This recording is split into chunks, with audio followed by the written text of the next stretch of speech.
também já cansou dessa história de alta performance, de fazer sempre o máximo, de brilhar em tudo que faz? Eu tenho uma notícia boa para te dar.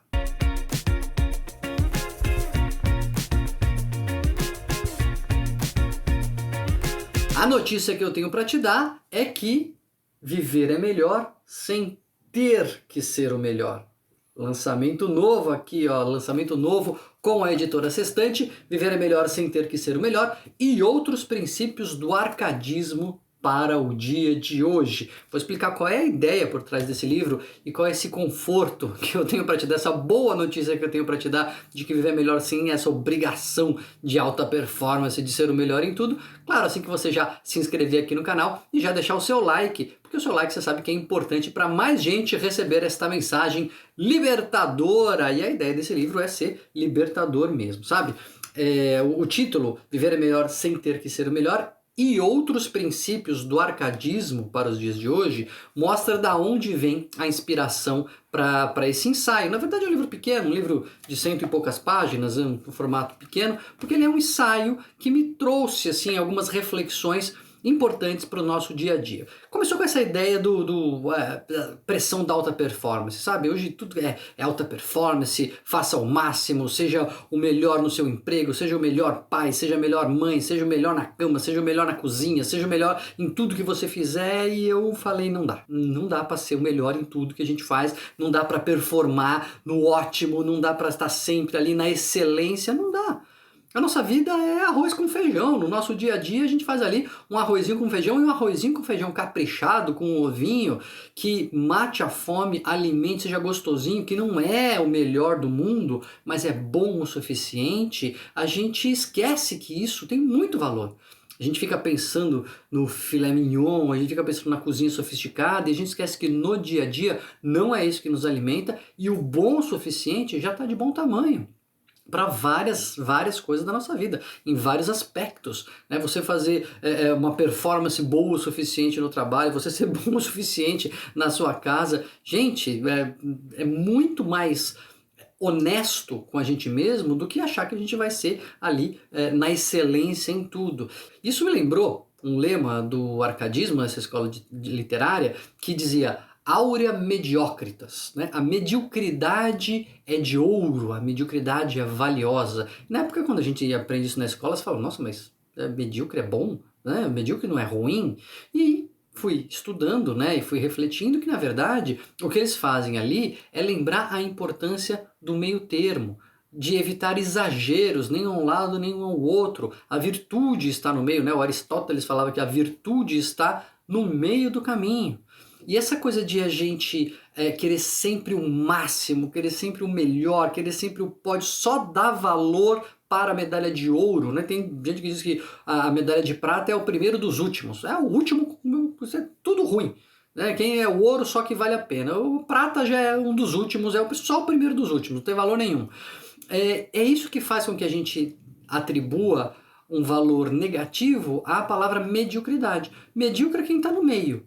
E por que medíocre a gente acha que é ruim? Por que é ruim estar no meio? É ruim estar no meio porque na nossa cabeça a única coisa que tem valor é o topo. E quando a gente só dá valor para o topo, o que acontece? A gente acaba sendo absolutamente esmagado pela demanda exagerada que nos cerca.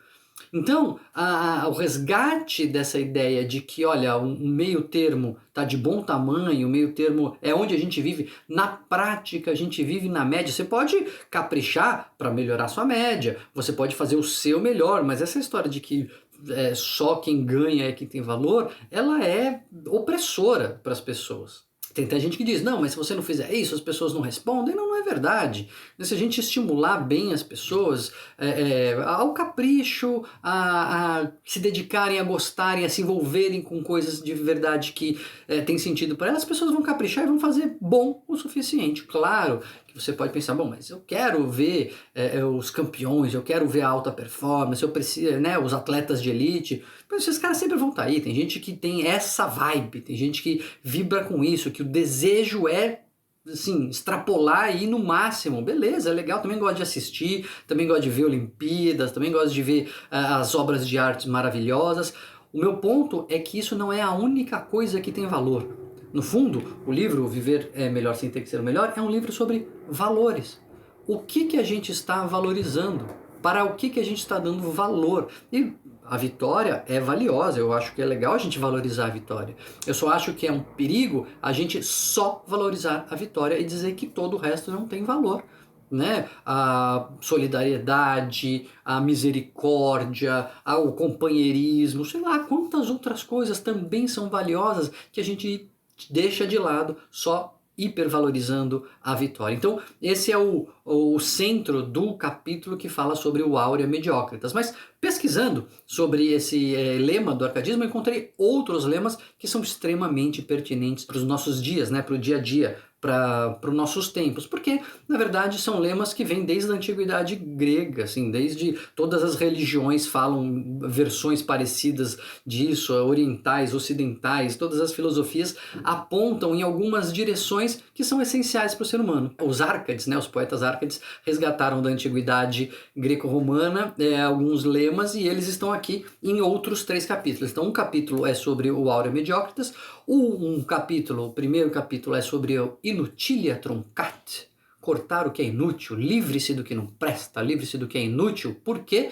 Porque eles vieram, né, uma escola que veio depois do Barroco, que era excesso, o Barroco era exagero, e eles falaram, gente, tá demais, vamos cortar aqui o que é excesso. E eu faço aqui uma reflexão sobre como nossa vida hoje se cerca de excessos, como a gente consome mais do que a gente precisa, como a gente come mais do que deveria, como a gente compra mais do que é necessário, como a gente se entope de informação. Na verdade, a gente vai se afogando em meio a informações aí que nos cercam nas redes sociais e a gente fica atulhado e não informado. Porque o excesso, na verdade, ele não nos alimenta, ele nos entope, ele nos incha. Então esse exercício de cortar o inútil que eles propunham lá atrás também é muito útil para a gente. Eu faço até uma analogia com os acumuladores. Tem vídeo aqui no canal sobre esse transtorno mental, né, da acumulação e como eles, no fundo, eles revelam alguma coisa sobre nós mesmos, são quase como que uma caricatura da nossa sociedade. Então esse é o capítulo Inutilia Truncat. Tem um capítulo sobre o Fugire Urbem, fugir da cidade, lembrar a importância do contato com a natureza. E até tem uma crítica que se faz aos poetas Árcades, né, que dizem que eles eram hipócritas, que eles ficavam cantando o campo e a natureza e eles mesmos moravam na cidade. E eu reflito aqui no artigo, no ensaio, nesse capítulo, dizendo que é verdade, a cidade tem muita coisa boa, é por isso que a maioria das pessoas está indo para a cidade, o mundo vai se tornar cada vez mais urbanizado, mas a gente não pode esquecer as coisas que a gente abre mão para estar na cidade. Estar na cidade tem um preço e a gente tem que lembrar qual é esse preço que a gente está pagando para a gente não se acostumar. A gente não se acostumar com o barulho, a gente não se acostumar com o estresse, a gente não se acostumar com a falta de sono, a gente não se acostumar com a distância da natureza, com a falta de planta, com a falta de verde, com a falta de bicho. A gente não pode se acostumar com isso, até porque quando a gente resgata isso, quando a gente coloca no nosso dia a dia, mesmo dentro da cidade, o contato com a natureza, o nosso bem-estar melhora muito, a nossa qualidade de vida melhora muito. Então esse é o capítulo Fugire Urbem, fugir da cidade. E por fim, não podia faltar o lema mais famoso do arcadismo, que é o Carpe Diem. Carpe Diem ficou muito famoso depois que ele apareceu num filme que o Robbie Williams estrelou, Sociedade dos Poetas Mortos. Eu até mostro um gráfico aqui, é muito interessante a ocorrência dessa expressão em livros ao longo da história. Olha só, aqui dá para ver o gráfico, né? A partir de final ali dos anos 90, 89, quando o filme foi lançado, estourou, explodiu aqui a ocorrência da expressão Carpe Diem nos livros. Isso aqui é um banco de dados de todos os livros cadastrados no Google. E aí as pessoas começam a achar que Carpe Diem é chutar o balde, né? Aproveita, porque você não sabe o dia de amanhã, aproveita o dia, aproveita o hoje, não se importe com as consequências, o que absolutamente não é o espírito grego, né? O espírito grego ali vem de uma poesia do Horácio, que é colha o dia. Colha, né? Carpe no sentido que ele usa é de colher, que nem você colhe uma rosa. Colha, aproveite o que o dia te oferece hoje, sem contar que exista um amanhã. O amanhã é uma probabilidade, o amanhã é uma possibilidade, a gente não sabe se a gente vai estar aqui. Então, não haja como se você não quisesse pagar nenhum preço. Faz o que você quiser, porque Amanhã você pode bem estar vivo, mas também lembre-se que a gente pode não estar para a gente estar presente em tudo que a gente faz. Eu conto uma história fantástica de uma cineasta que prendeu notas de $1 numa árvore em Chicago e deixou uma câmera filmando. Precisa ler lá o livro para ver o que aconteceu com as pessoas passando embaixo de uma árvore que estava brotando dinheiro dessa árvore. Como a gente passa desatento no nosso dia a dia e como as tecnologias, celular, as redes sociais nos tornam ainda mais desatento, 3 vezes mais desatento pelo menos, conforme eu mostro lá no capítulo Carpe Diem. Então, essa é o conjunto do livrinho Viver é Melhor Sem Ter Que Ser Melhor e outros princípios do arcadismo para os dias de hoje. Ele lembra para nós coisas que realmente têm valor, desde sempre tiveram, em todas as religiões falam isso, todas as filosofias falam isso, desde antigamente, passando ali pelo século XVIII, chegando hoje em dia. Provavelmente quando estivermos morando em outros planetas, em naves espaciais, isso tudo vai ser essencial para a nossa natureza. Focar no que é importante, se livrar do inútil, estar presente, aproveitar o dia, aproveitar o agora, estar conectado com o seu momento, né? Você estar lembrando da nossa natureza, você lembrar que a gente é bicho, a gente é ser natural, a gente não é um ser artificial, então esse contato com a natureza é fundamental, a gente saber quem a gente é, de onde a gente vem e manter esse contato e, por fim, lembrar do valor do meio termo. É legal, é valioso você ganhar, mas isso não é a única coisa que tem valor. Você tem que ser o melhor em tudo, sua vida vai ser muito ruim. É isso que leva as pessoas a burnout, por exemplo.